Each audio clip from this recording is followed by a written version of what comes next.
I can't do it. Okay. We'll do it live. Okay. No. We'll do it live. Fuck it. Do it live. I'll write it and we'll do it live. Right. Fucking thing sucks. In 5, 4, 3. Anyone claiming that America's economy is in decline is peddling fiction.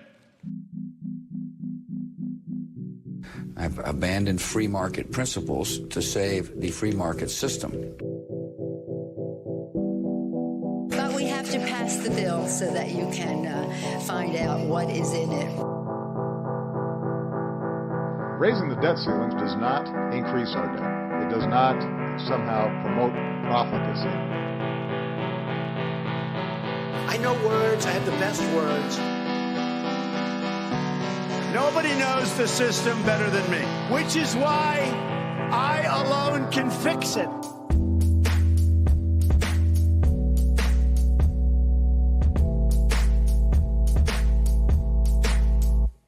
What is up, everybody? Welcome back to the Peddling Fiction Podcast, the day after democracy died. I, of course, am your host, the voice and soul of so-called fiction, Johnny Profita. And back with me after, I think what both of us were expecting was the Trump landslide victory, is Justin Hillbilly Boy Campbell. Yeah, interesting. So they finally declared Michigan sometime during the day today while I was asleep. So that puts him up to, 290 something?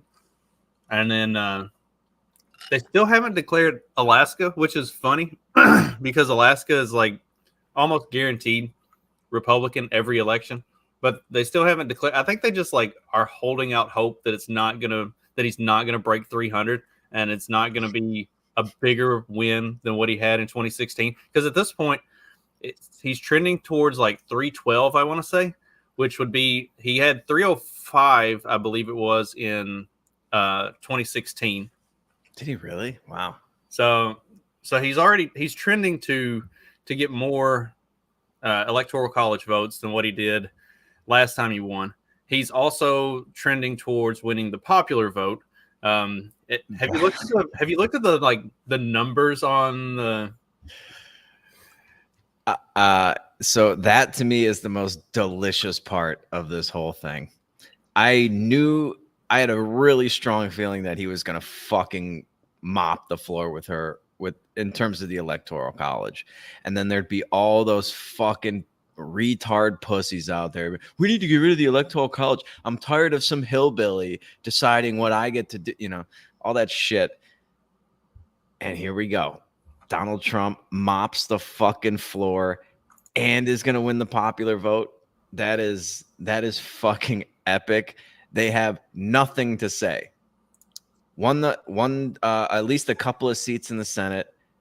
Gonna have the House, it looks like. Won the popular vote. Dusted you with the electoral college. Yeah, I was gonna say across the board fucking ass whooping, and couldn't have happened to a nicer group of people. The House is the only thing that's still kind of up in the air, and because so Joe Manchin retired, which the Democrats already knew. It's like, all right, like we lost one. Like Joe Manchin retired. The only thing that's kept that district from being red for the last 30 years is him. And as soon as like everybody knew, as soon as he retired, it was going to go to whoever the Republican was unless they picked the worst human being on the planet. And even then there was still a chance. It's like, that's too late. The Democrats already did that twice. So there's nobody left. So like they knew they were going to lose that one, but then they lost one in Montana. They lost one in Ohio. Sherrod Brown got beat, and he's been in office for a while. So right now the Republicans have 52 seats in the Senate, and when all is said and done, they'll almost definitely have 53. They might have 54. If things get real squirrely, they could end up with 55. But I think 54 is probably where that ends up shaking out. But the House on the other side is the one that Democrats are like still holding out hope that they can take the House. Like that's the only thing that NBC has really been talking about all day is like how there's still a chance that the Democrats can flip 3 seats or something and get control of the House, except that the Republicans already flipped 3 seats. So the Democrats would have to actually flip like 7 seats, I think it is. But none of, I know Matt, liberals, the people that claim to be educated but can't, figure out numbers on the economy and stuff. So they need to flip a bunch of seats, and there's still like, I want to say there's still like 45 or so seats that are up in the air, and the Republicans only need to take like 11 or 12 of them. And I went through the map and was like looking and kind of counting the ones that should go Republican that are leaning heavily that way already. And it looks like they're going to pick up 14. So 14 of need 12, going to pick up 14. So I don't see a lot of avenue for the it's left. Pretty funny watching them cling. They have all these like these dreams, these aspirations, and these ambitions, and then one by one they just get fucking kneecapped. Just like first they were gonna fucking win, dude. How many retarded, out of touch predictions did you see on Twitter about Kamala Harris winning every single swing state? And they're like, yeah, I really feel strongly about this one. She's gonna win every swing state. I just don't. Yeah, it was absolutely ridiculous. And then not only did the blue wall completely fucking crumble, they get completely dusted. And they're like, okay, well, it still looks good. Like we might be able to get the Senate. No, okay, but we still got a chance at the House. And it's just one by one, watching their hearts just get broken. These are some of the most despicable people on earth. Do not forget who we're dealing with here. These are the people that wanted to deny you a hospital bed if you didn't get the vaccine a couple of years ago. They've been calling you a despicable white supremacist racist for the last 8 years. If you were fucking dying on the street, they wouldn't even fucking take a second to help you out. And just watching them get their hearts broken over and over and over again is so fucking delicious. I'll never get tired of it. I say, well, let's take some time to enjoy that while we're talking about it. Here's the view. I'm surprised at the result, but I'm not surprised. As a woman of color, I was so hopeful that a mixed race woman married to a Jewish guy could be elected president of this country. Mm-hmm. And I think that it had nothing to do with policy. I think this was a referendum of cultural resentment in this country. Well, I think it. Yeah. Holy identity politics, Batman. She hit like the trifecta there. Yeah, it was pretty interesting. There's only one fucking raging leftist that seems to understand the dynamic that's going on here. And it was Cenk Uygur of all people. Did you see the post that he had? Yeah, do you have that? I've got it somewhere. I gotta find it. Yeah, it's in my replies because I replied to it just for that. Hang on. He was scathing. Like, yeah, dude. As predicted, Democrats are all over TV this morning blaming different demographic groups for the loss. No, it's your fault. Democratic leadership is the establishment, which is despised. People didn't vote based on race or gender. They voted on how much they hated your elitism. Oh, here, listen to him actually like have his full on, like he raged out. These Democratic leaders are simpletons. They're servants of the donor class. So they go in there, they're like, oh, donor, give me money, please. And I made an ad. I'm Kamala Harris. I'm full of joy. Okay, well, what did I get you? And they say, oh, Jake, you're too angry. Too angry? What? You think, does Donald Trump look like he's kind? Does he look like he's in a good mood? I mean, no, people want some sort of reaction from their politicians. They want them to represent them, to fight for them. But that has never occurred to a Democrat outside of Bernie Sanders, and probably we never will. So I have no interest in listening to a single Democratic politician ever again. They can go kiss my ass. They can do whatever they want. And we never listen to them anyway. And they hate us because we're right and they're wrong. They're always wrong. And they hate us for being right, okay? So, but they're not gonna learn. You have to beat them in a primary. That's your only hope. And so if you say it's super hard to beat them in a primary because of the lying sons of bitches on mainstream media who will smear you to no end, who will fight harder against progressives and populists than Republicans or Donald Trump or anyone else, well, brothers and sisters, nobody said life was fair. So we gotta go fight that mainstream media. We gotta destroy that mainstream media that is filled with lies on top of lies about how the politicians are so honest and the donors have no control over policy. They have 100% control over policy. Everyone in mainstream media is a liar who goes, oh, well, here's a bill. Well, I'm not gonna talk about the donors at all. I think they're having an ideological debate. Oh, look at that. The donor class won the ideological debate again, but I won't call them the donor class. I won't tell you that it's corporate Republicans and corporate Democrats that are playing good cop and bad cop against you the entire time. So these Democratic leaders are the most useless people on earth. If they're not all fired, the Democratic Party is out of its mind.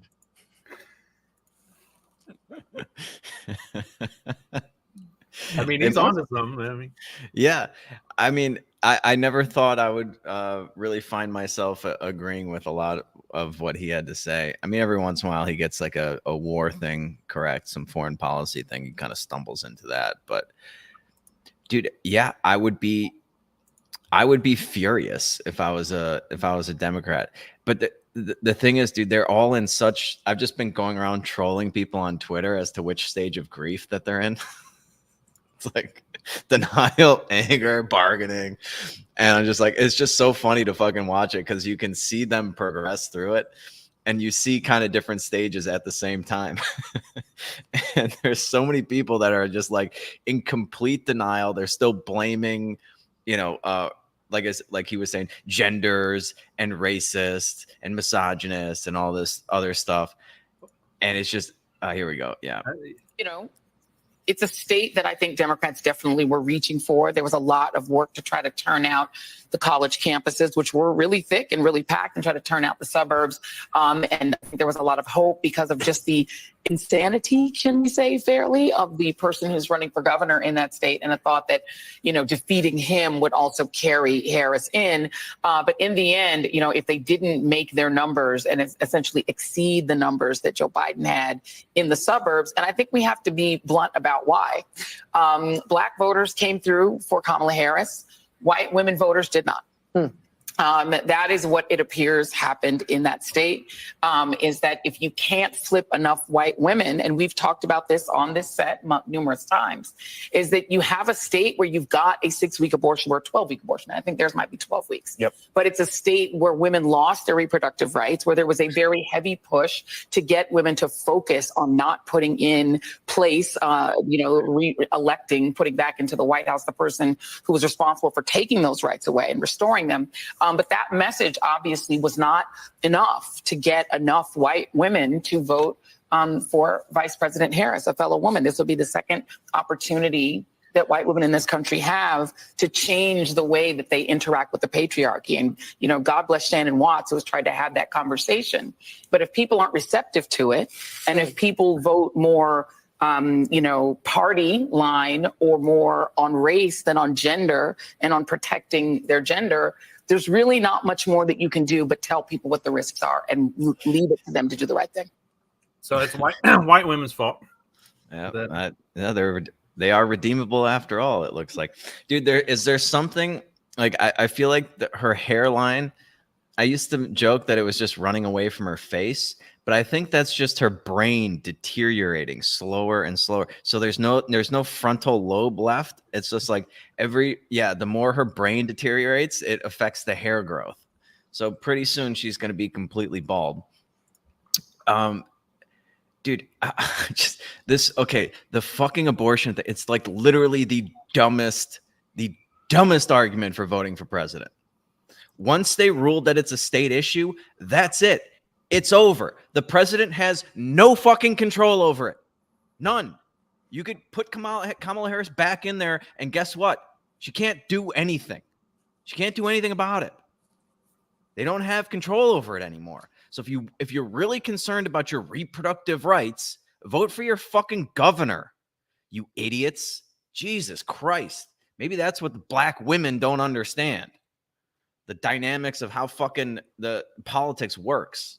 Well, and like the crazy thing was there were also a number of states that had referendums on abortion on the docket in this election. So a bunch of the really progressive states put it on there to like codify it into their state constitutions. New York and some others that like were never at risk. Florida had an abortion making abortion legal thing, because I think Florida currently has a 6-week abortion ban, and so they had it on for a constitutional amendment that abortion would be legal, and it failed to reach the vote threshold. So it got over 50%, but in order for it to become a part of the constitutional, becoming a constitutional amendment in Florida, it has to hit 60% of the vote, and it ended up stalling out around 57%. So it didn't pass. So the current abortion ban still stands. And then Nebraska had two. It was weird the way Nebraska did it. They had two different amendments on their ballot.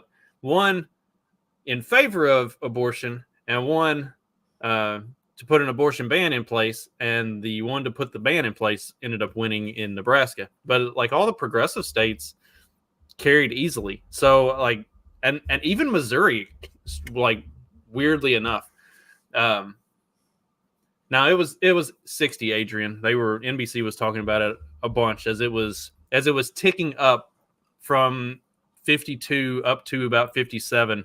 And they're like, it's got to hit 60 to pass. And then it didn't pass. And they were all crying because, I don't know, they're in fear for the poor women. The poor women of Florida are now going to become handmaids and be forced to birth children over and over again. Oh, God. Like how many ridiculous, delusional predictions have to go wrong before these people just aren't allowed to talk anymore? I mean, dude, they got everything fucking wrong. I keep seeing all these people. This doesn't make any sense. Like, so many Republicans voted Democrat this time around. Kamala Harris had more people at her rallies. She won the debate. We had all the professional analytics on our side. I don't understand how this happened. And it's just like, yeah, here's the thing. You got to stop listening to the corporate press pussies. That's it. That's who you should be mad at. Not Donald Trump, not Trump supporters. They didn't fucking lie to you. They didn't trick you into thinking she had a cunt hair's prayer of winning anything. She was the worst candidate of all time, ran the worst campaign I've ever fucking seen. She was hated by everybody up until 3 months ago. She had the lowest approval rating of any fucking of any vice president ever. Is that correct, or did maybe Dick Cheney at the? No. I have gone out of my way to point out that even after Dick Cheney literally shot someone in the face, that's right. Kamala Harris still had a lower approval rating. So they install her. She's terrible at this, dude. She didn't have any good one good moment that she had. Anything? Nothing. You've got nothing. Who does she pick as her running mate? Some fucking jerk off nobody's ever fucking heard. Did they even win Minnesota? They won Minnesota, but Trump won Tim Walz's home county. Tim Walz is a fucking loser, dude. A colossal loser.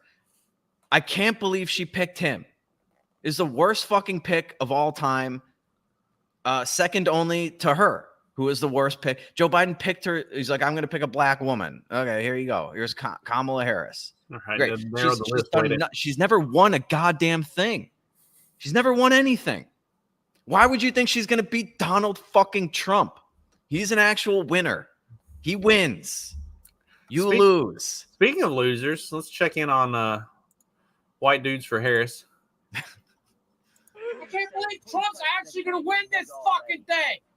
Oh, Jesus Christ. I'm so pissed off. Fuck. God damn it. Are those shirts just super cheap, or did he pre-rip that? I think it's super cheap. Nice cans, though. Nice fucking titties, bro. Get a little lift in there, and you'll be turning heads in no time. Oh Lord. Yeah, dude. I've never seen like all these meltdown videos of people recording themselves. If I was having a humiliating meltdown moment, I wouldn't record it ever, let alone post it online. Like, what is this impulse? Right? Like this shit is just embarrassing. Why would you even do this on video?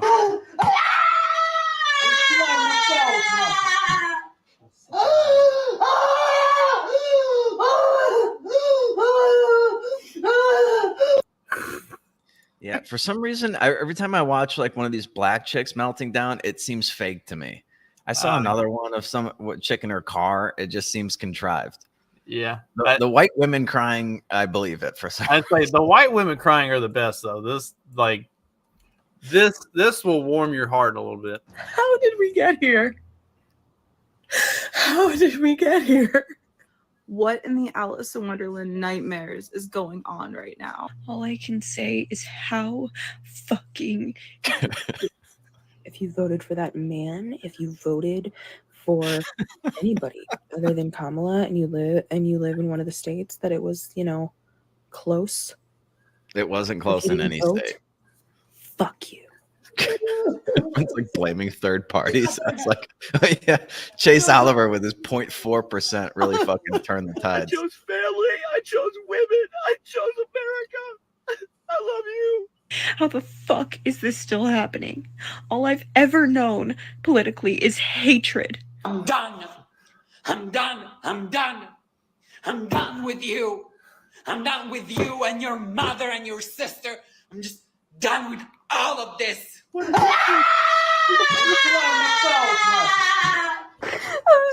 to all my friends who are Trump supporters. You don't understand how scared of this man I am. If this guy does end up winning again, all of the people who voted for him will be like happy and they'll just be celebrating. And everyone else, everyone who feels threatened by him is fucking scared. Like we're scared for our lives. We're scared for our friends. How dare you put this man into office for another 4 years, knowing damn well what it means for our country, what it means for us as a people. To know that there is that much ignorance and that much hate in this country, it's so terrifying. It's so terrifying. How the fuck are we back in this same situation again? Maybe, Who yeah. the fuck is voting for him? Genuinely. Fuck you. I don't want to hear about how shitty your life gets under his policies. Oh my god, it's so worth it. Live with that decision. So fucking worth every minute Let of it make you uncomfortable. Fuck you. White women are not all right. Dude, I just sent you one. So if you'd like to give your special lady friend a litmus test, just tell her, even if you didn't, tell her you voted for Donald Trump, and see her reaction. This could really save you a lot of grief down the road. Stupid fucking whore! So I'll just shut the fuck up! I'll just shut the fuck up for good now, huh? Yeah, you fucking want that? Yeah? We are fucking over, you fucking dumbass. I hope that you choke on a piece of concrete and literally go to hell. I will see you in fucking hell, you fucking asshole, you fucking liar, you fucking manipulator, you goddamn wish you would have played your cards right with me, you fucking asshole! She seems nice. Apparently, that's the reaction you get when you tell your girlfriend that you voted for Donald Trump. Dude, there is a big mental health issue in the United States. Major. Somebody should have run on that. Somebody should have run on making America healthy again. Oh yeah. I wonder who did that. Yeah. I mean, dude, I could never imagine being this concerned about who the president is. Like it should not affect your life to this degree. And it's just, you either have nothing else going on and you need to take up a hobby or work on your career or maybe start a family. Like if your hopes and dreams and ambitions, like Kamala Harris would always talk about, are resting on the shoulders of a lying, conniving, pussy politician, they were never going to come true. You were never going to be successful. I don't care what it was. If you're depending on somebody in Washington, D.C. to make things happen for you, you were fucked long before Donald Trump came down the golden escalator. So one of the fun things that's been kind of circulating, and granted, California is like 65% done counting. So there's still a lot of votes that could come in. But as of right now, this is one of the big stories kind of being talked about on the internet, is the vote count. So this is 04, 121,000 or 121 million people voted. In 08, 129 million. In 12, 126 million. In 16, 128 million. In 2020, 155 million people voted. And then come back to 2024, 129 million. So yeah, I love this, dude. This is have you seen the graphic of this chart too? I'll send this over to you right now. Yeah, I've got it. Hang on. Oh, you got it. Okay. This one is funny because this is from Reddit, where somebody replied, "Damn y'all, maybe we really did steal the election in 2020." At least somebody can dude, everybody else I've seen on Twitter is like, so this doesn't add up. How did we lose 20 million votes this year? There's 20 million votes unaccounted for. Something's fishy here. And it's like, yeah, the fishy thing was 2020. Right. You idiot. Right. When you look at this and this and this is not fishy. That's the fishy thing right there. The one that we were saying, hey, this really doesn't add up. There's an extra 20 million votes here. Yeah. And the fact oh that my Trump God. Yeah, but no, Donald Trump stole this one. Well, and the fact that Trump is going to get very close to hitting the same marks that he hit in 2020 is pretty impressive. Like, yeah, that's a massive turnout. Yeah. Yeah. There's record turnout. I don't understand. Where'd these 20 million votes go? It's yeah. Well, they didn't do the 3 a.m. Oh, hey, we just found 5 million votes. Yeah, no, what's really funny? They all went for Joe Biden, miraculously. Watch them like work their way backwards. Trump got 3 million fewer votes than 2020. Kamala Harris got 15 million less. Where did 15 million people go? Maybe it was the vax. Yeah, could have been.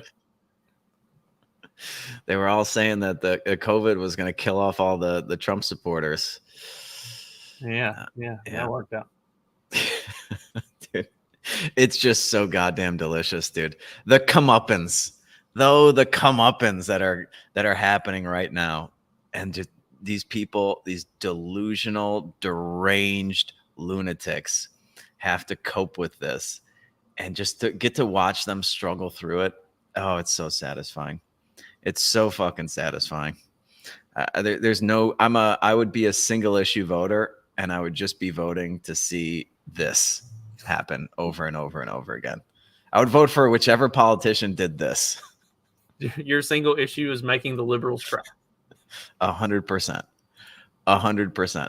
The people that want to fucking, censor the American people, kick them off of fucking platforms, get them fired for their jobs from their opinions, deny them health care, which according to them is a right because they disagree with you politically. Abso-fucking-lutely. Absolutely.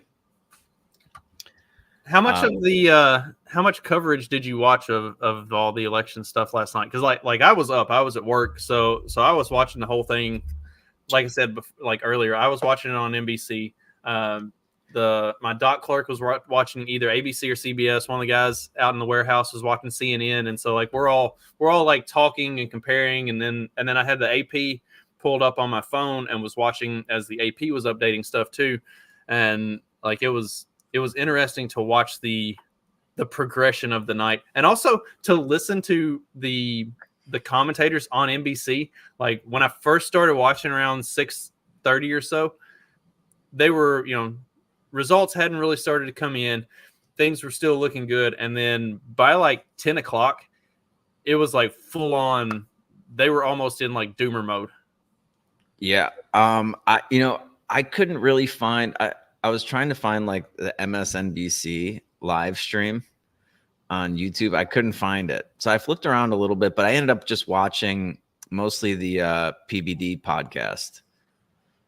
Which they had like they had Dave Smith on there. They had a couple other decent guests, but it was more like, they were just like partying the whole time because it was, dude, by like 9 o'clock, I feel like it was almost in the back. Like it called Georgia at like fucking 9:15 or something. Like well, super the early. thing with the big networks, CNN, CBS, NBC, they were holding on and not calling stuff. Like you could tell that North Carolina was the first one that they called.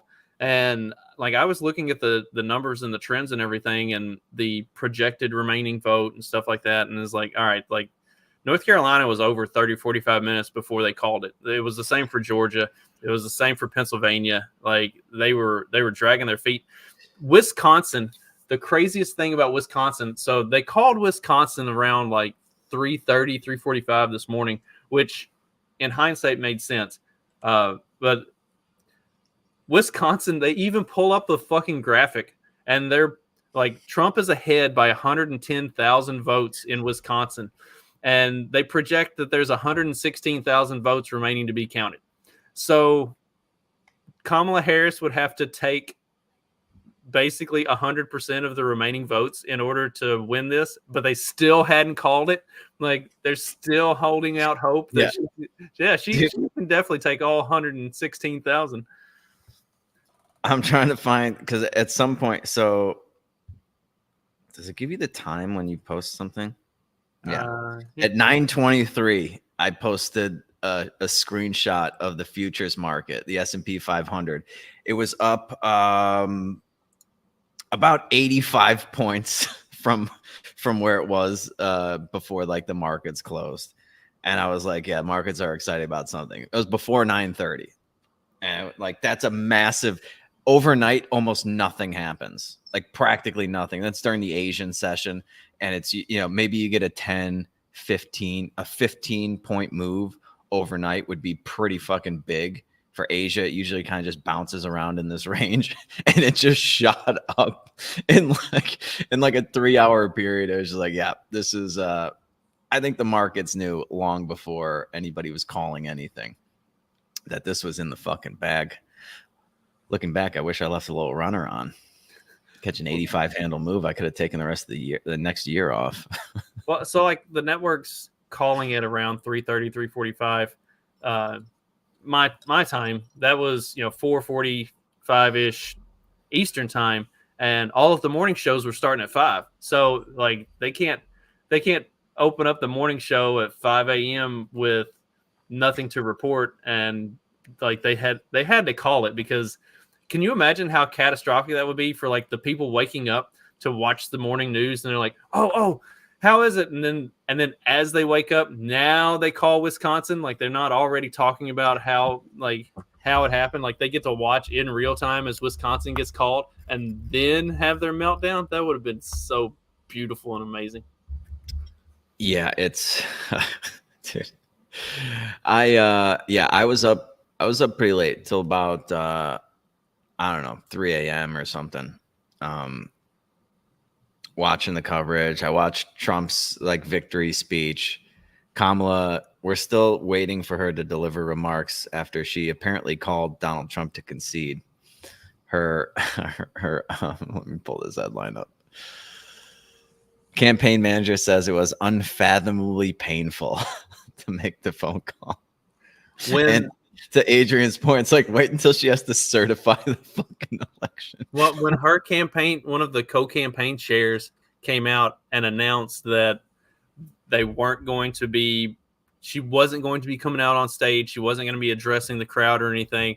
Like, so the tone and the demeanor of her like party was already pretty bad anyway. Like there, BBC would go back and forth between the Trump camp and the Kamala camp, and at one point, like they went to the Kamala camp dude, and he was like, "Yeah, it's pretty quiet and somber around here. Not a lot of optimism." And they had like the coverage on these like big screens, and people were like yelling at them to turn on music, to like turn off the election coverage.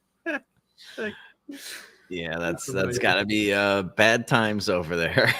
I heard at one point they put out a statement saying that they were nauseously optimistic. Yeah, they were holding out hope. They were like, we're gonna hold the blue wall, and the blue not wall. Cautious, but nauseous. I've never heard that before. Nauseously optimistic. Well, and on the opposite, the flip side of that, the dude who was reporting from Trump's election party was like was talking about how the tone had moved from cautiously optimistic to just optimistic. Like they were already starting to make plans for kicking off the party. Yeah, and I gotta say, like just another bang up job by the pollsters. Like this was we were looking at these polls, we're like, how could this be so close? I don't fucking believe. Faith in humanity was somewhat restored. This should have been a fucking absolute blowout after all the shit they've pulled over the last 4 years.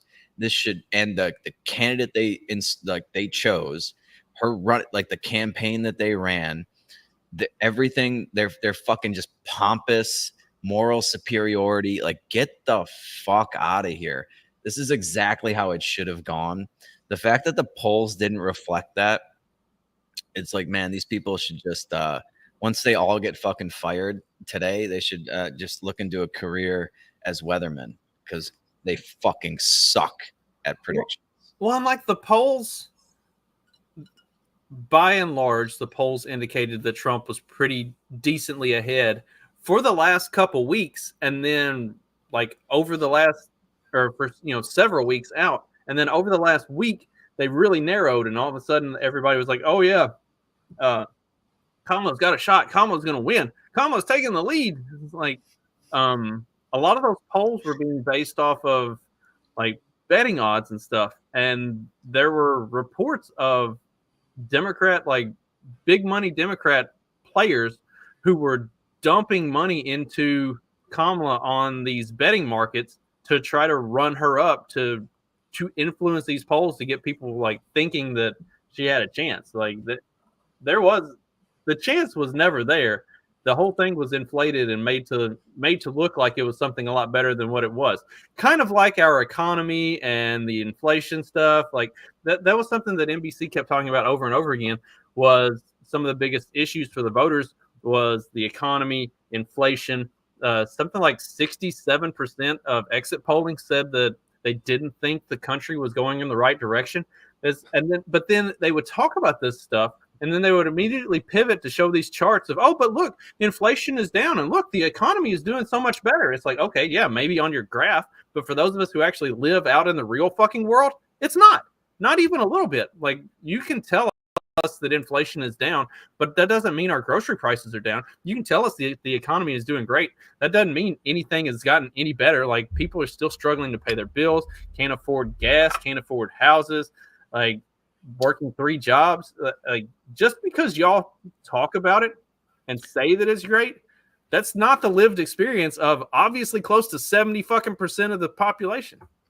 Yeah, 100% right.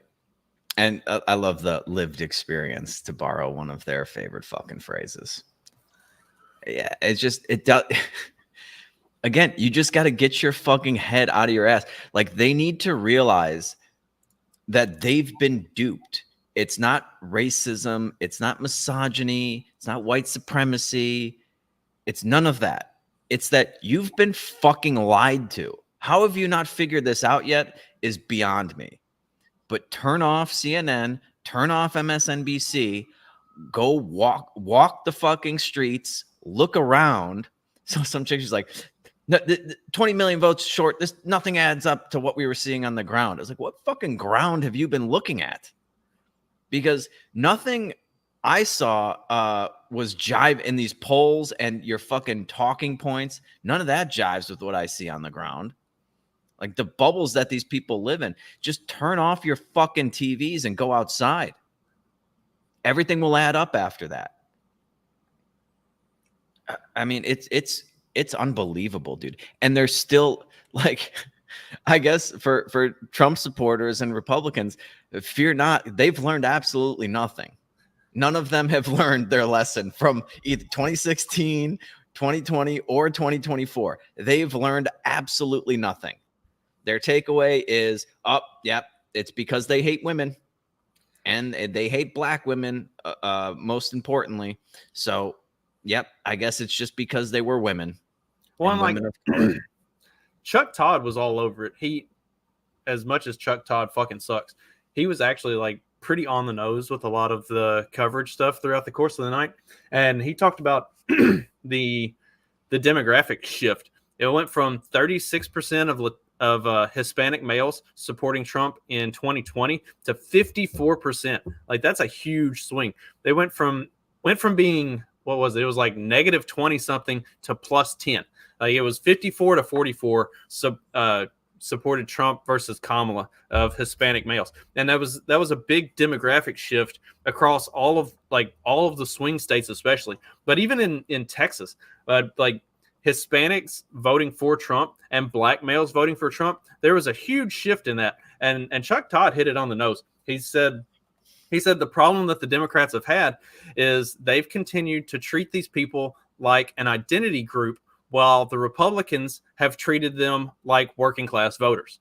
And like you continue to do this identity politics shit over and over again. And it gets back to like the real lived experience thing that like these Hispanics and black people that voted for Trump, they're not experiencing racism and bigotry and all of this other bullshit that the mainstream media acts like is the biggest problem.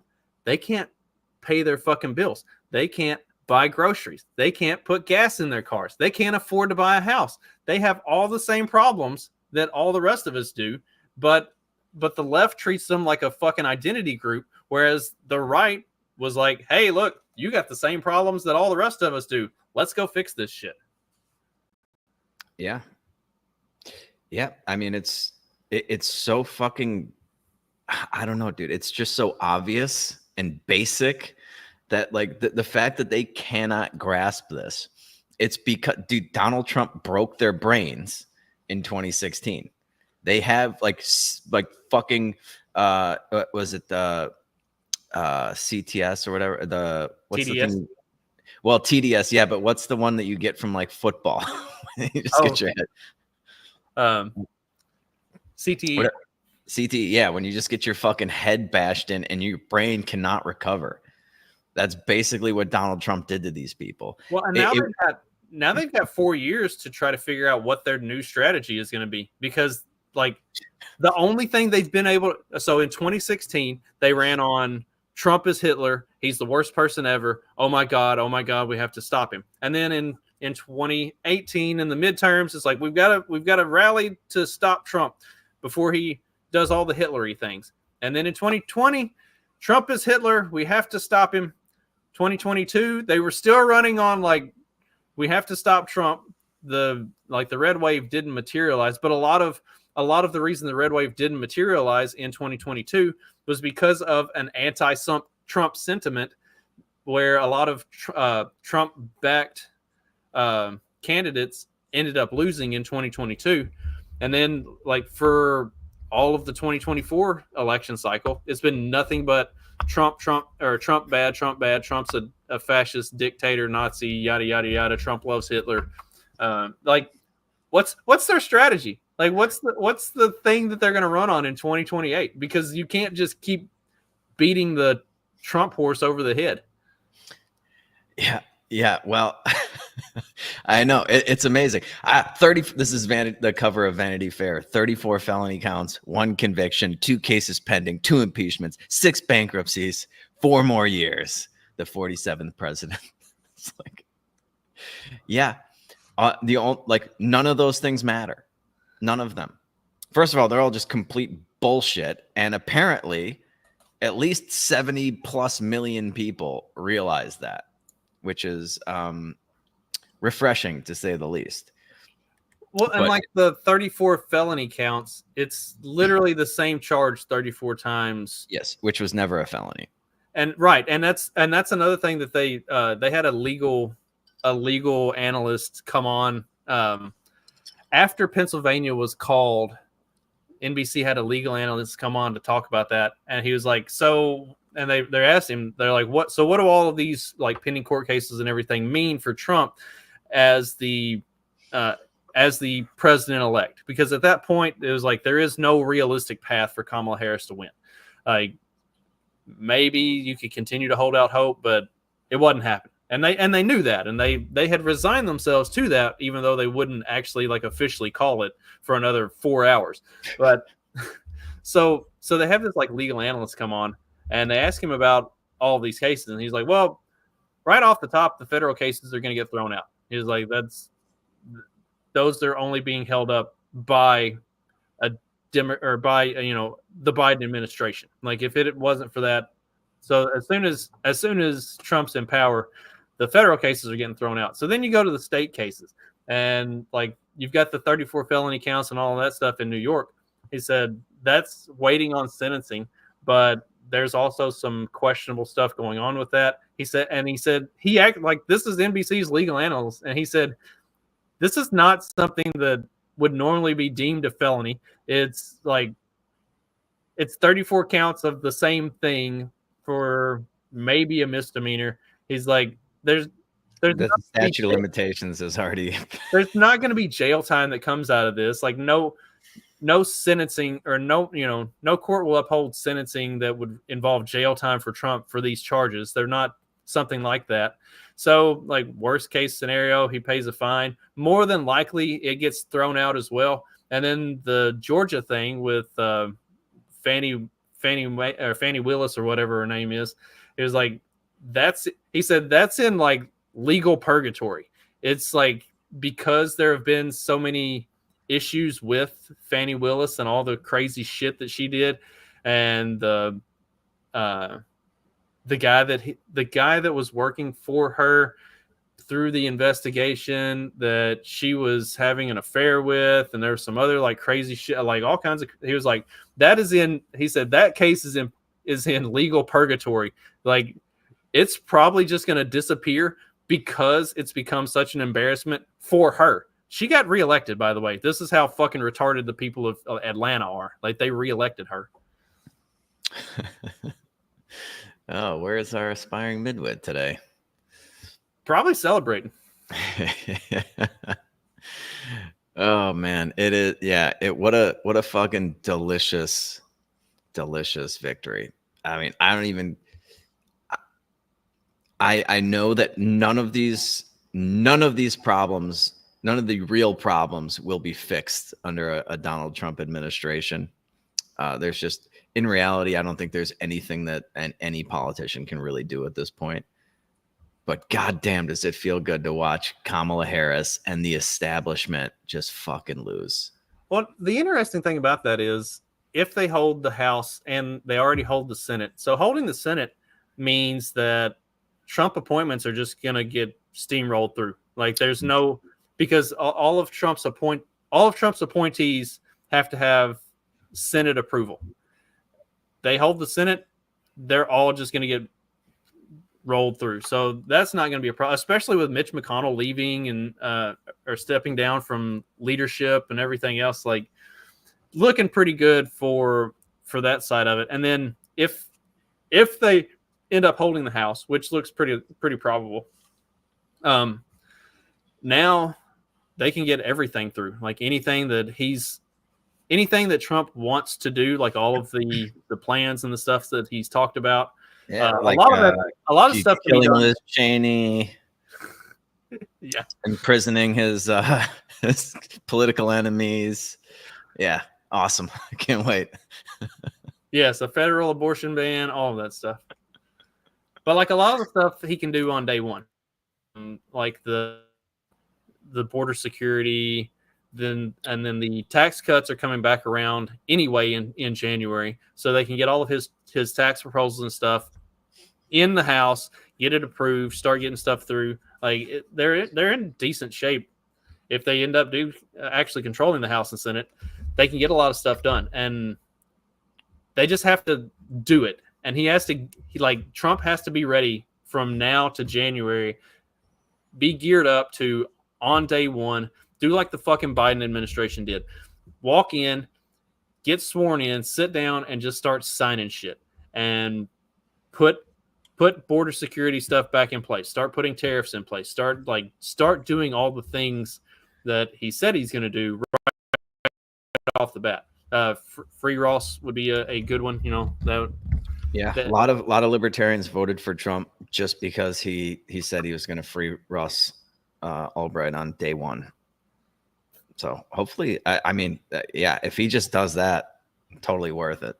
Totally worth it. What, that guy's been in fucking prison for like over 10 years. Yeah, it's insane. It's fucking insane. So yeah, hopefully he upholds that. I don't know. I mean, dude, they literally have to just the amount of just fucking Javier Milei shit that they would have to do just to get us like somewhat on a path that to viability it's staggering, man. I kept seeing all these posts on Twitter being like, this is why Republicans are pushing to destroy education, because no college educated people are voting for Donald Trump. And I just replied, I mean, there's a couple funny things about that, right? First of all, there's probably a lot less people going to college because Barack Obama decided to have the federal government loan money directly to fucking students, and college is more unaffordable than ever. And then the other thing about that is just like, yeah, they want to eliminate the Department of Education, but if the Department of Education, which has been around for about 50 years, is what brought you to this point, well, then it's an abject failure, isn't it? If they got Donald Trump, because the lack of education got Donald Trump elected again, maybe we should get rid of the Department of Education. But that, I mean, education, agriculture, commerce, like gone, afuera, all of it. Just get rid of this shit. There needs to be millions of government workers fired fucking immediately. Dozens of departments eliminated immediately. I mean, like Johnny the Jew texted me a little while ago. He's like, do you think these deficits are going to get under control? I was like, no. By under control, do you mean like around $1 trillion instead of $2 trillion? Then yeah, maybe. But like, nah, dude, you're going to get tax cuts, but he's going to keep spending. And the amount, I mean, we have $36 trillion in debt, dude. The interest on that is, it's so fucked, dude. Because they kept borrowing at short-term rates. We have the world's biggest adjustable rate mortgage on $35 trillion. So we borrowed it at 0%, 1%, 2%, and now we're rolling it over at 4, 5, and 6. Not good.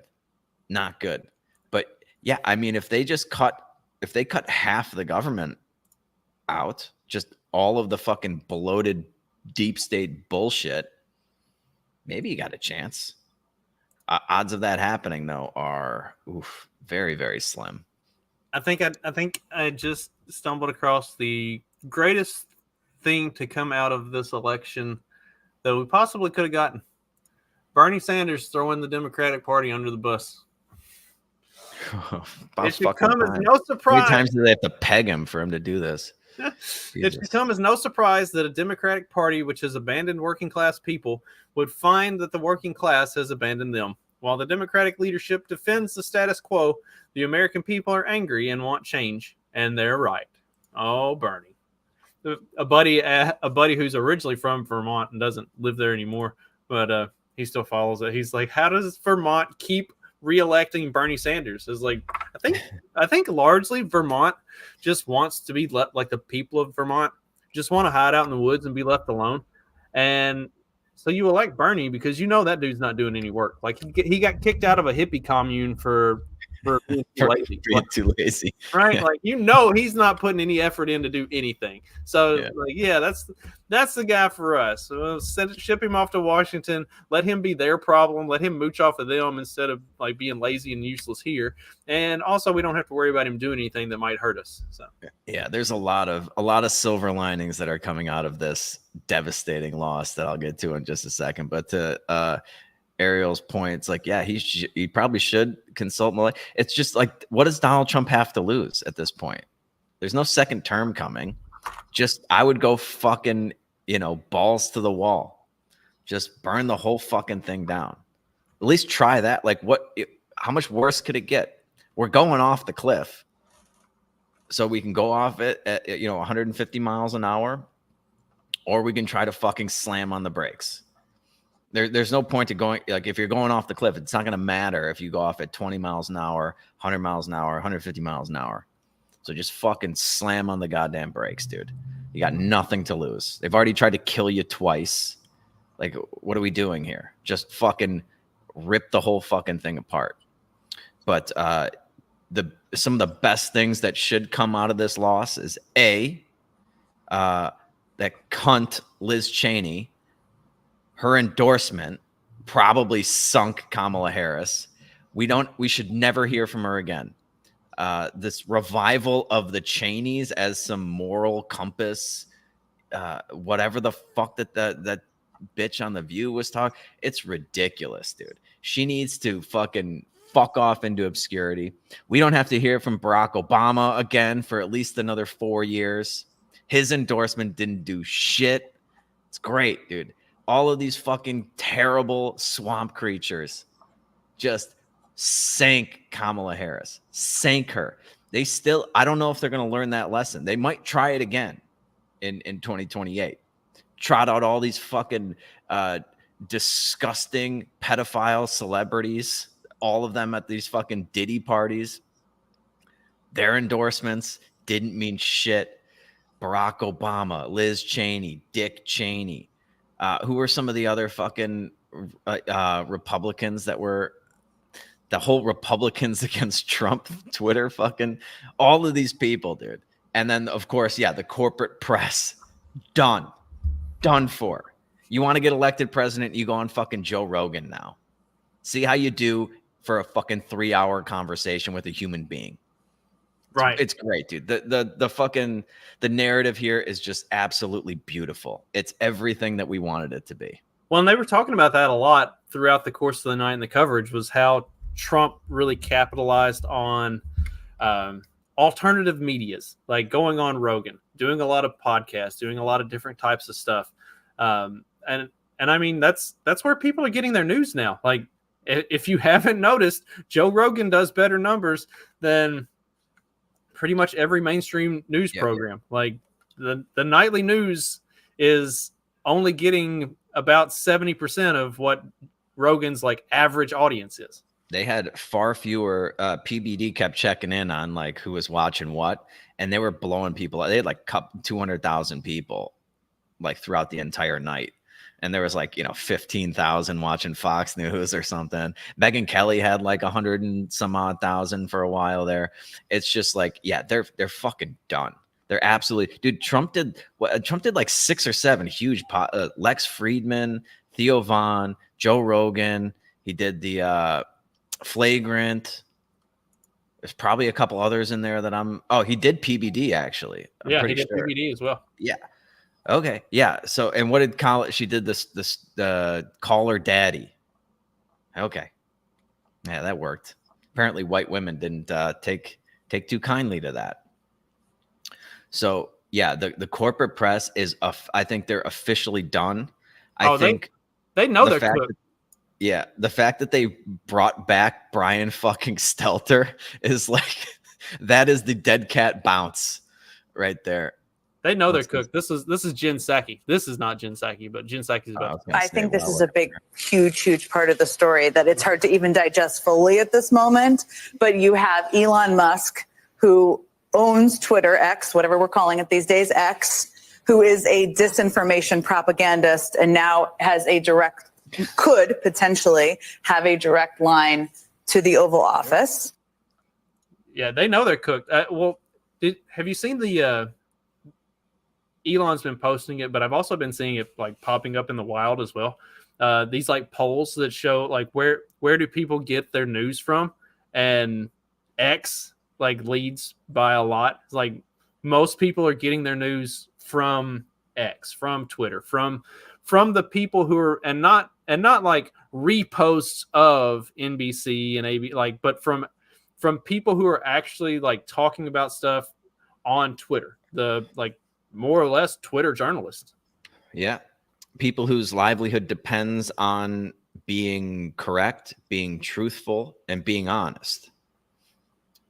It's compared to the corporate dude. The fact that Jen Psaki calls Elon Musk a disinformation propagandist or whatever, that is fucking rich. What was her job again for like a couple of years?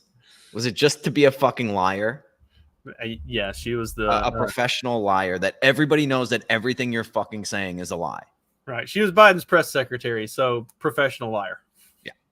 Professional liar. The fact that we even still do that is just beyond ridiculous. It just shows you how slow government is to change. It's never going to fucking work, dude. It's way too cumbersome and slow and fucking corrupt. Like the whole thing is just a terrible system.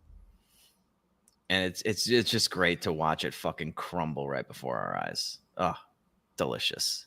Absolutely delicious. Even though I think a Kamala Harris victory would have been better for my personal portfolio. Getting to make fun of retarded people on Twitter is totally worth it. Totally worth the hit. I think gold was down 3% today, almost 3%. Stock market was up, but it was all like, momentum, tech stocks, things like that, which I don't really chase any of that stuff. But I think the fundamentals will eventually, like I said, come to fruition or whatever. But yeah, this is oh shit, dude. What a great, and dude, the fact that he won so goddamn decisively. Dude, if he holds the popular vote, like that's just, I know there's still like 4 million votes or something that can come from California, but it's just like that.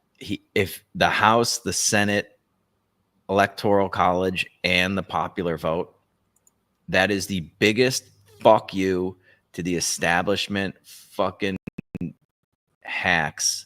Like you can't do any better than that.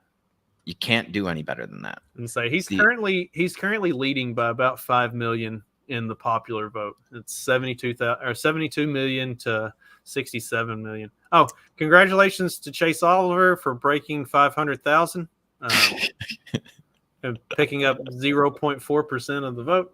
Oh my God! What did I know? I think I predicted less than 1% when they first announced him. I'm on record. It's either less. I was like, he's not going to get 1%, or he'll be lucky to get 1%. He actually got edged out by Jill Stein. Oh Jesus, dude, that's gotta hurt. He got edged out by Robert Kennedy. Robert Kennedy got 600,000 votes, and Kennedy was trying to take himself off the ballot. Right, the guy who was actively trying to not win. Oh my God, dude. That is, I saw a lot of like libertarians being like, oh, this is just, low IQ shit. Like anybody would have done terrible, like any libertarian candidate would have underperformed. That's true. In this election, I think they would have struggled to probably get even 3%, even if we had like the best candidate ever. However, losing to those two, you can't fucking live that down. Maybe don't get a fucking leftist twink to be the libertarian candidate who was pro-vaccine mandates. Maybe try that. Idiots. God damn it, dude. God damn, are they fucking terrible. Oh, yeah. Everybody, dude, just devastating losses to everybody that deserved it. It is a great day in America, even though I'm not there. Well, technically I am. Great day in the United States. Mexicans get really pissed when you just refer to it as America. So this is another really interesting thing. Like New Jersey was only lost by 4%. If you went through and this was something that that CBS or NBC was doing a lot throughout the course of the night. Like they were drilling into the states and looking at like the difference between 2020 and 2016 and 2024 and how much better Trump did in all of these, like especially in like the big blue states. Like New York was arguably close for New York. Like it wasn't just a complete cakewalk. I think Kamala ended up winning by like 11 points or something, which is not a huge margin for New York. And they were even drilling into like counties around New York City and comparing how much better Trump did this election than he has done previously. And that was another big thing. Gosh, I really thought Virginia might go for Trump. Like early on, they were talking about some of the counties, like up in the north, in the northeast portion of Virginia, like right by DC area, where usually it's like super duper blue. And they're going through and they're looking at every one of these counties, and every one of these counties is trending blue, but they're also way underperforming Biden's numbers in 2020, way underperforming Hillary's numbers in 2020. In 2016, like she was doing a lot worse than previous. This should not, again, yeah. Once you see it, you're just like, oh yeah, dude, this totally makes sense. Kamala Harris is fucking terrible, dude. She's probably one of the worst politicians I've ever seen do politician-y things. She's awful. She only won Illinois by 8 points. I mean, that's it's like, dude, these Democratic strongholds were almost like swing states now. It's just like, yeah, it's incredible just how bad she was. I'm just glad that the vast majority of American people realized it and voted accordingly. Now that's, again, not to say that like just getting Trump in there is going to fix everything. I'd say be careful what you wish for, but they deserve to fucking lose. They deserve to lose this. She is the worst fucking candidate I've ever seen. She is such a dumb bitch, dude. She's so stupid, so goddamn stupid. There's a handful of women that off the top of my head that I would love to see run for president over her. There's nothing to do with her being a woman. This has to do with her being a dumb fucking woman, though. Can't put a fucking sentence together. Dude, what the worst campaign? It was terrible, dude. I couldn't imagine a dumber campaign with more fucking just terrible moments. Horrible interviews. Kamala's doing her announcement apparently. Is she on? You want to put it on? I've got a little clip of it. I'd have to find it. Oh, did we miss it? It's over. Yeah. Promise will always burn bright. As long as we never give up, and as long as we keep fighting.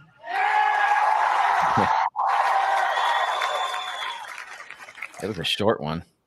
To my beloved Doug and our family, I love you so very much. To President Biden and Dr. Biden, thank you for your faith and support. To Governor Walz and the Walz family, I know your service to our nation will continue. And to my extraordinary team, volunteers who gave so much of themselves I feel bad for Tim Wall's son. You know he's gonna go home and beat the crap out of him. Yeah, hang on, dude. So yeah, she spoke for like less than maybe 10 minutes.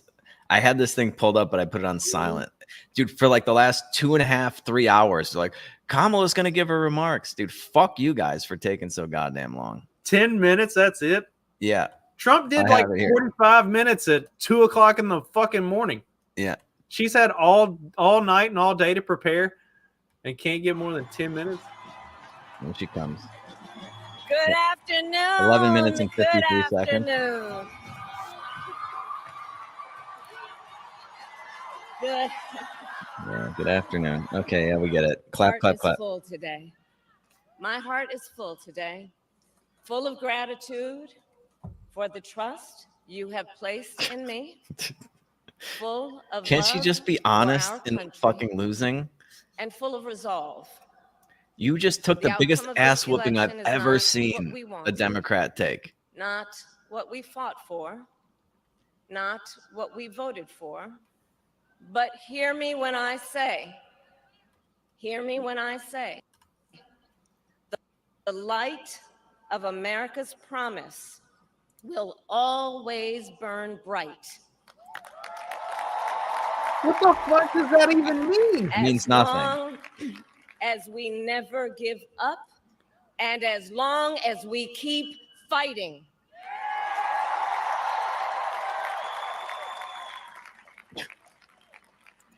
To my beloved Doug and our that's the end of family, it. I love you so Let's very get this. much.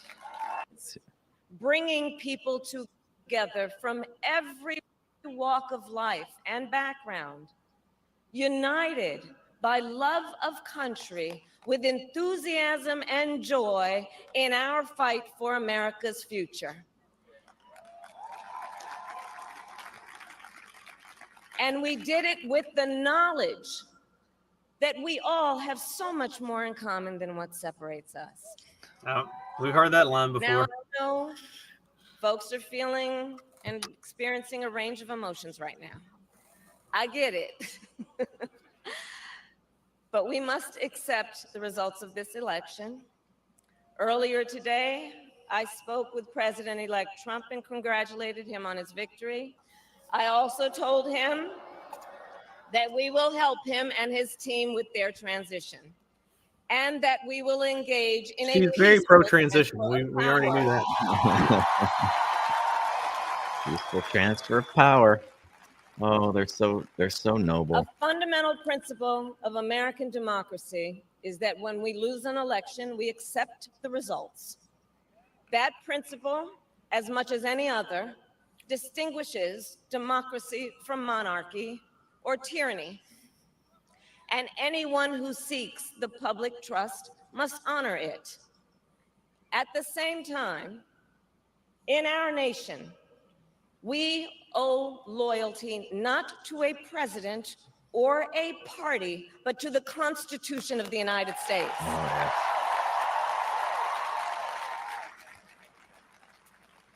And loyalty to our conscience and to our God. My allegiance to all three is why I am here to say, while I concede this election, I do not concede the fight that fueled this campaign.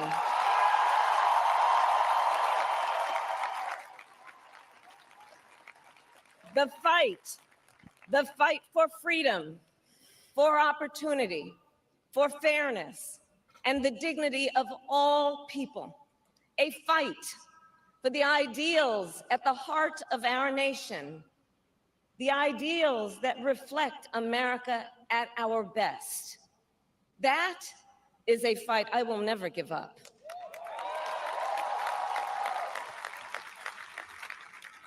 I will never give up the fight for a future where Americans can pursue their dreams, ambitions, and aspirations, where the women of America have the freedom to make decisions about their own body and not have their government telling them what to do. We will never give up the fight to protect our schools and our streets from gun violence. Oh, God, did it really take them 24 or 12 hours to recycle all? And America, we will Turn them never into give this up. Copy and The paste fight from for every our other fucking speech. democracy, for the rule of law, for equal justice, and for the sacred idea that every one of us, no matter who we are or where we start out, has certain fundamental rights and freedoms that must be respected and upheld. I hope she closes with being unburdened. We are being unburdened. And we will continue to wage this fight in the voting booth, in the courts, and in the public square.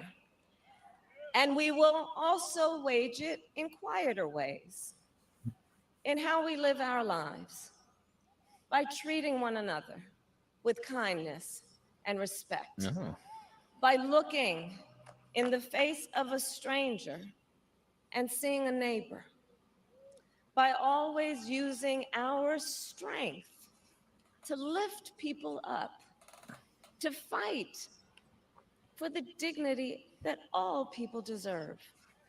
The fight for our freedom will take hard work, but like I always say, we like hard work. Hard work is good work. Hard work can be joyful work. And the fight for our country is always worth it. It is Considering the always type of hard worth work it. she got started out in, I can see how she might consider it joyful. And... Yeah. To the Put her young head down and people went to who are work, watching, is what Doug said. it is. I love you. What did they just say?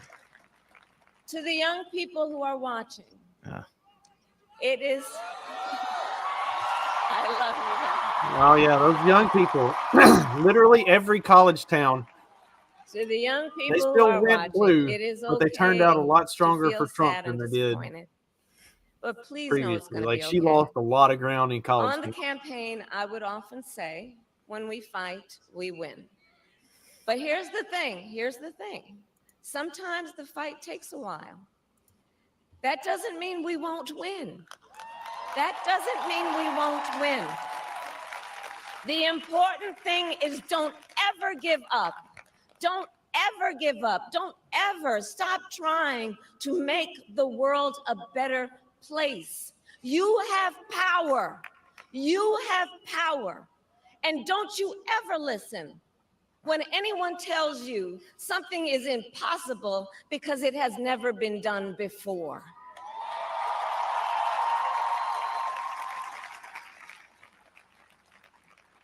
You have the capacity to do extraordinary good in the world. And so to everyone who is watching, do not despair. This is not a time to throw up our hands. This is a time to roll up our sleeves. This is a time to organize, to mobilize, and to stay engaged for the sake of freedom and justice and the future that we all know we can build together. Look, many of you know I started out as a prosecutor, and throughout my career, I saw people at some of the worst times in their lives. People who had suffered great harm and great pain, and yet found within themselves the strength and the courage and the resolve to take the stand, to take a stand, to fight for justice, to fight for themselves, to fight for others. So let their courage be our inspiration. Let their determination be our charge. And I'll close with this. There's an adage an historian once called a law of history, true of every society across the ages. The adage is, only when it is dark enough can you see the stars.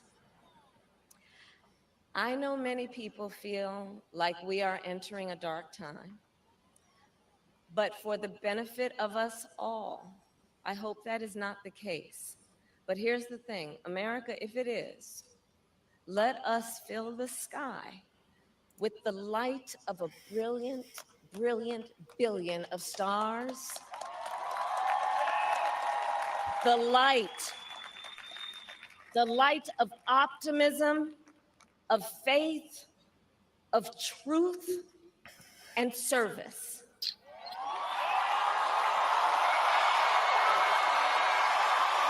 Please let that be it. It's you. And may that work guide us, even in the face of setbacks, toward the extraordinary promise of the United States of America. I thank you all. May God bless you, and may God bless the United States of America. All right. I feel like that speech probably could have been about 10 minutes shorter than what it actually was. Yeah, a lot of filler, a lot of pointless fucking platitudes that mean nothing, which is pretty typical. Probably one of her better speeches, though, to be honest. But yeah, I just half the time I don't know exactly what she's talking about. She's never articulated what America is to her. You know, like fundamentally, what with these freedoms that she's talking about are, other than the freedom to get an abortion, I have no idea what the hell she means when she says freedom. None whatsoever. I'm hoping women are going to lose the right to drive, the right to vote. Yeah. What else? Not allowed to have bank accounts in their own naming anymore. Oh my god! Can't have credit cards. Without imagine without the brain aneurysms they would have if they actually started losing rights. Oh my god, dude! I can't wait for like everything that these people are freaking out about. None of them are going to come to fruition. Some really bad things I think are going to happen over the next 4 to 5 years, but nothing like what they're fucking talking about. Nothing. Not one of them will ever fucking come to fruition. Unfortunately, because Liz Cheney will still be with us. But yeah, I don't know. Any other big takeaways from the biggest election of our lifetime? No, I think that's about it. I mean, they've already said that the House, we may not know for certain how the House is going to shake out for another 2 to 3 weeks because why does it take so long? So the way these congressional districts work, all of the different congressional districts have their own voting requirements and stuff. So, and also there's always a chance for recounts, appeals, stuff like that. So a lot of these, we may have a decent idea, but it's probably going to be a couple weeks before they're actually settled out. And also because of the size of those congressional districts, where, you know, you're waiting on, some states are waiting on a few thousand like military ballots to come in from overseas and stuff like that. These congressional districts are small enough that those actually might be the difference between who wins and loses. So they can't call it on the assumption. They have to actually wait for everything. So we'll probably have a pretty good idea by the end of the week, but there are some that may take some time to shake out. Yeah. And that's not unusual. That's not like, that's pretty standard fare for congressional, like people just don't talk about it because nobody gives a fuck normally. Yeah. Well, I honestly want Republicans to have control of all three fucking branches. Like, because again, dude, I just want to see them do exactly what they always do, which is increase spending. They'll give it, get some tax cuts. The deficit will probably, I don't know if you could blow it up at this point. It's so fucking blown up, but it's not going to come down. They have a chance here. This is the biggest mandate. I don't even know if a Republican has ever won the popular vote in my lifetime. Trump or no, Bush won in 2004. Did he? Yeah. Jesus. Okay. Because John Kerry was that bad. Yeah. Okay. But yeah, other than that, like it does not happen very often. So they have a fucking mandate. They should do everything that they fucking claim to be in favor of. I highly doubt any of it will really come to fruition. So this is they have one last chance to prove to Trump voters and Republicans that they actually are fiscally responsible, which to me at this point is that's the biggest problem. Like we are up against it fiscally. We are basically fucked unless they do drastic things. We'll see if this Department of Government Efficiency gets off the ground and they consult Ron Paul for that. I don't know. But yeah, I'm not holding up high hopes for that. But I don't want them to have any excuses as to why they couldn't do it. So we'll see. I would all I know is that the next 6 years are going to be very 5 years, I'll call it. The next 5 years are going to be very difficult, I think, for the American people, regardless of who won this election. But thank fucking God the right people lost. The right fucking people lost in devastating fashion. And there's nothing more satisfying than watching just the worst people in Washington, D.C. get fucking annihilated. The Bushes, the Cheneys, Obamas, the Bidens, Kamala Harris and company, the deep state, the corporate press, everybody. These are the worst people on the fucking face of the earth, and you just handed them a devastating victory. So regardless of what happens with the Trump second term, hopefully we get a free Ross out of it. If that happens, like I would consider it a successful 4 years. Like that's how low my bar is. But I did see that Zelensky's even considering peace talks now in Ukraine. Because the money train's over. Yeah. The gravy train with biscuit wheels is done. So look how easy that was. Just the threat of it. And he's like, all right, yeah, let's stop this. Oh, I can't get another 100 fucking billion. Okay. Yeah. We'll surrender. That again, dude, only Trump can fucking expose these things. And it's going to be great to see what he exposes over the next 4 years. Assuming he lasts that long. If not, it'll be JD Vance in perpetuity because there'll never be another election. Oh, well. All right. Today's Wednesday, right? We're going to do a Friday show? If you want to. I don't know if there's going to be much else to talk about this week. We'll see. I guess we can kind of play it by ear because I thought you had other stuff going on Friday. And I mean, if some of these other races shake out, or maybe the left goes on a fiery, a mostly peaceful protest spree, then we might have something to talk about. But yeah, well, that probably won't happen until January 6th, right? That fateful day that still keeps me up at night. Nightmares from the violence. Yes. And the threat to our democracy. So we'll see how long this democracy lasts. Now that the evil dictator on day one, he's coming for you. Look out, everybody. So yeah, we'll play it by ear for Friday. See if there's anything newsworthy. If not, we'll probably still do it's happy hour Friday, right? I think maybe not. Yeah, I think it is. Okay. So we'll do a happy hour either way for the supporting listeners of the show. And if you would like to partake in that, become a paying subscriber to the Substack, and that will get you into there and some extra content, which I gotta get back on the Substack. And now I can just do live streams whenever the fuck I feel like it. So we'll see what goes on there. Make sure you subscribe to our YouTube channel that we just restarted now that the censorship regime has officially been fucking put in their place. Hopefully we can build that up and say whatever the hell we feel like.